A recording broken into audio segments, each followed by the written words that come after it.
मैं अब रिक्वेस्ट करूंगा हमारे अरविंद श्रीवास्तव जी से और साथ में सीनियर वाइस प्रेसिडेंट आर के सक्सेना से कि कृपया जल्दी मंच पे आ जाएं।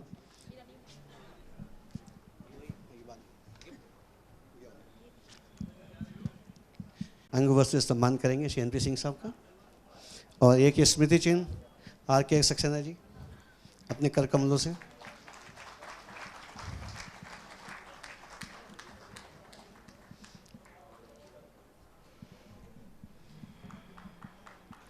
आपकी तालियां कुछ कम पड़ रही हैं। अगर मैं एनपी सिंह साहब के बारे में बताना शुरू करूं तो मेरे को शायद पूरा एक 3 घंटे का समय चाहिए, लेकिन मैं आज उसको वहीं रोक रहा हूं। और एक छोटा सा गिफ्ट, पता नहीं सर, मुझे नहीं पता, प्रीति ने बनाया था, क्या किया था। धन्यवाद, बहुत बहुत शुक्रिया सर। और सर एक आपका उद्बोधन हो जाए सर, बहुत दिन हो गए सुने हुए आपको, थोड़ी देर से ही।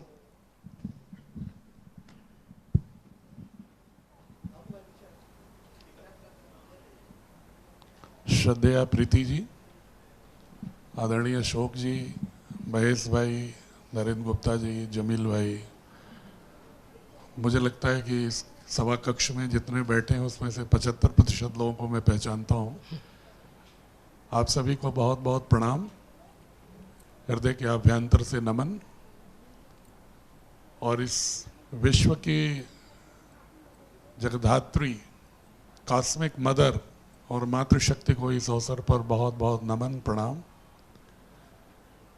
अशोक जी के व्यवहार में इतना आकर्षण है और उनके प्रेम में इतनी उष्णता है कि आप कितने भी दूर रहो उनके अनुरोध को आदेश मान करके आना ही पड़ता है। मैं आज अपनी निजी बात बताऊं तो मैं कल से देहरादून से भी 2.5 घंटे रास्ते से दूर डोमेट जगह पर मैं एक वर्कशॉप में शिक्षा विभाग के था, लेकिन मुझे लगा कि अशोक के कार्यक्रम में अगर नहीं जाता हूं तो ये प्रज्ञा अपराध, ये प्रज्ञा अपराध कहते हैं, जो शायद चरक संहिता पढ़े होंगे आयुर्वेद का, जिसको आजकल कहते हैं ना कि बीमारियां इसलिए ज़्यादा होती हैं कि इमोशनल डिस्टर्बेंस होता है, व्यक्ति के आचरण में कमी की वजह से बीमारियां विकृतियां शरीर में होती हैं। उसी को हमारे भारतीय शास्त्रों में आयुर्वेद के जो विद्वान थे उसको प्रज्ञा अपराध कहते थे, कि जब प्रज्ञा अपराध होता है तो बीमारियां आती हैं। डॉक्टर नरेंद्र गुप्ता जी समझ रहे होंगे जो मैं कह रहा हूँ। ये बात और है कि आजकल इलाज करने में भी बहुत सारे अपराध होते हैं, लेकिन विकृतियां आने के लिए भी प्रज्ञा अपराध है। तो मैं अगर नहीं आता अशोक के कार्यक्रम में तो मुझे लगता कि मैं प्रज्ञा अपराध का दोषी हूँ। देखिए, भाषाविद और वैयाकरण इस बात पर बहुत ही गर्व करते हैं कि भाषा इतनी समृद्ध हो गई है कि किसी भी संवेदना को अभिव्यक्त करने का सामर्थ्य उसमें है। लेकिन मुझे ऐसा लगता है कि बहुत सारे ऐसे घटनाक्रम, विषय वस्तु, व्यक्तित्व ऐसे होते हैं जिनके बारे में टिप्पणी करते समय अभिव्यंजना की शैली अपनी अशक्तता का बोध करती है, शब्द भंडार भी सीमितता का बोध करते हैं और अभिव्यक्ति की सारी विधाएं मौन होने लगती हैं। मैं जब अशोक के व्यक्तित्व का मूल्यांकन करता हूं, परीक्षण करता हूं, प्रेक्षण करता हूं, ऑब्जर्वेशन भी करता हूं, तो विगत 15 वर्षों से उनकी इस यात्रा का एक मूक साक्षी रहा हूं, कभी कभी क्रियाशील साक्षी भी रहा हूं कुछ अवधि तक। तो मुझे ऐसा लगता है कि अशोक के व्यक्तित्व में अगर उसको कोई शब्द देना हो तो शायद मेरे पास तो शब्द सामर्थ्य नहीं है कि मैं उनको एक शब्द में क्या कहूं, लेकिन इतना जरूर कह सकता हूं कि उनका व्यक्तित्व अनिवर्चनीय है, नॉट एक्सप्रेसिबल इन वर्ड्स, उसको शब्दों में व्यक्त नहीं किया जा सकता। और उनका अद्भुत अभिनव प्रयोग, नित्य नूतन कार्यक्रम करते रहते हैं। मैं जब पहले नोएडा में पोस्ट हुआ था 2008 में डिप्टी चीफ एग्जीक्यूटिव ऑफिसर, तो मुझे ये बताया गया कि नोएडा तो एक बहुत ही यांत्रिक शहर है, एक मैकेनिकल सिटी है, यहाँ पर no cultural vibration, no aesthetic appreciation, एक बिल्कुल ही रेगिस्तान जैसा है सांस्कृतिक संदर्भों में। लेकिन जब मेरी मुलाकात उसके 1 महीने के अंदर ही 2 व्यक्तित्वों से हुई, उसमें एक अशोक श्रीवास्तव और दूसरे आदरणीय महेश सक्सेना। तो मुझे ऐसा लगा कि ये तो एक बहुत बड़ा जीवंत शहर है, और जीवंतता का जो बोध है वो भारत की समस्त सांस्कृतिक मूल्यों की निकष यात्रा के संदर्भ में देखने पर है। वो खंड खंड नहीं है। जैसा भी प्रदीप महेश सक्सेना जी के बारे में भी बोल रहे थे, कह रहे थे, मैंने भी उनको महसूस किया है, महेश भाई को, कि कोई भी अच्छा कार्य अगर हो रहा है शहर में तो आप महेश सक्सेना और अशोक श्रीवास्तव का नाम उसमें जोड़ सकते हैं आसानी से, कि दोनों लोगों का जरूर योगदान होगा। जब मुझसे कभी कोई कहता है कि ये कार्यक्रम में आपको आमंत्रित कर रहा हूं, जब मैं कलेक्टर भी रहा, डिस्ट्रिक्ट मजिस्ट्रेट भी रहा 2.5 साल, तो मैं कहता था उसमें महेश जी हैं या अशोक हैं? तो किसी किसी में तो कहते थे कि दोनों हैं, और किसी में कहते थे अशोक जी हैं, किसी में कहते थे महेश जी हैं। तो मुझे लगता है इन दोनों लोगों ने एक डोमिनेंस कर रखा है समाज सेवा पर, एक एकाधिपत्य कर लिया है, और जितने और भी संगठन हैं वो भी इन लोगों से हमेशा प्रेरणा ग्रहण करते हैं। ये बहुत ही हमारे लिए गर्व का विषय है कि हम अशोक को जानते हैं, अशोक मुझे सम्मान करते हैं, ये मेरे लिए गर्व की बात है। महेश जी मुझे छोटे भाई की तरह प्यार देते हैं, मेरे लिए गर्व की बात है। मैं बस 2 मिनट और इस बात को कहना चाहूँगा कि जितने लोग यहाँ पर हैं वो तो खुद ही दान के और समाज में सेवा करने के लिए अग्रणी लोग हैं, लेकिन दान कोई ऐसी प्रवृत्ति नहीं है कि किसी को आप इन्फीरियर समझ करके, निम्न समझ करके दीजिए।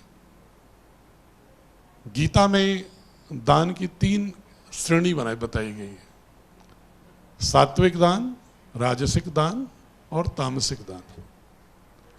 तामसिक दान वो होता है जिसमें कि आप किसी परेशान व्यक्ति को बहुत ही हेय दृष्टि से उसको जैसे मजबूरी में कुछ दे रहे हो, जैसे भिक्षुक होता है, उसको लोग भिक्षा देते हैं तो कहते हैं ले जाओ, हटो।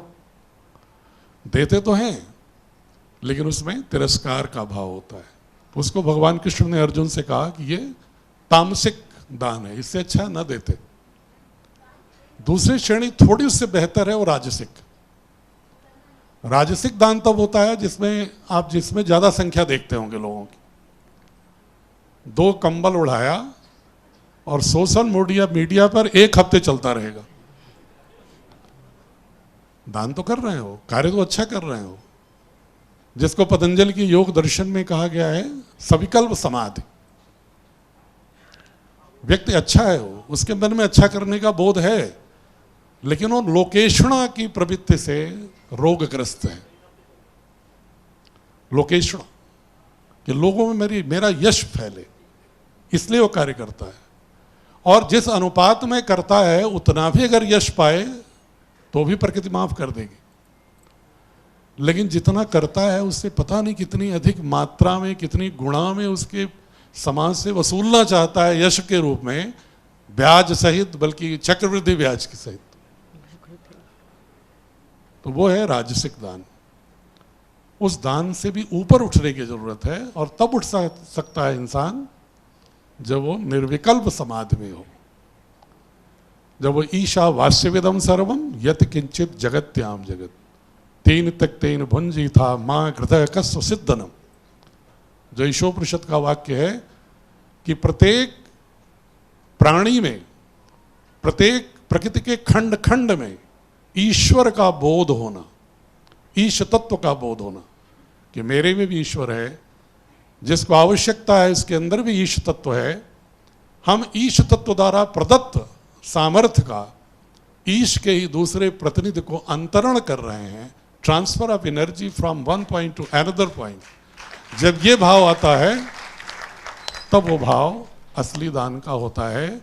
ईशोपनिषद का ही एक वाक्य उपनिषद का, यत्र सर्वाणि भद्राणि आत्मनि एव अनुपश्यति, जहां पर समस्त भद्र को, समस्त व्यक्तियों को आत्मरूप समझता हो।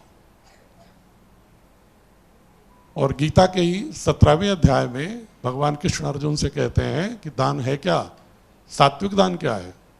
कहते हैं दातव्यम इति यत दानम दीयते अनुपकारिणे देशे काले च पात्रे तददानम सात्विकम स्मृतम।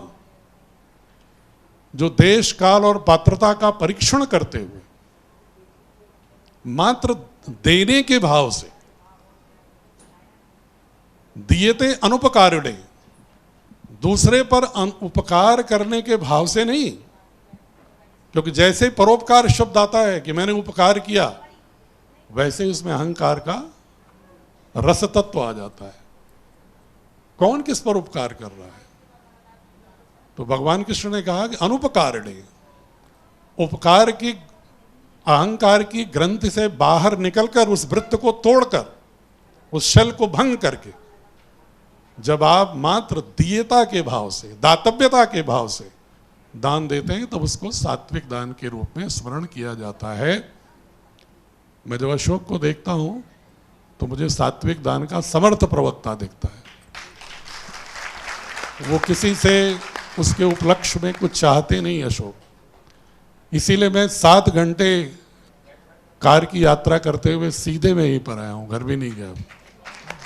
मुझे लगा कि पहले मैं यहाँ हो लूँ, और मुझे कल सुबह की फ्लाइट से वाराणसी भी जाना था, लेकिन अशोक ने कहा कि सर मैं आपको सूचना दे रहा हूँ, आप आ सकते हो तो आ जाना, नहीं आ सकते हो तो नहीं आना।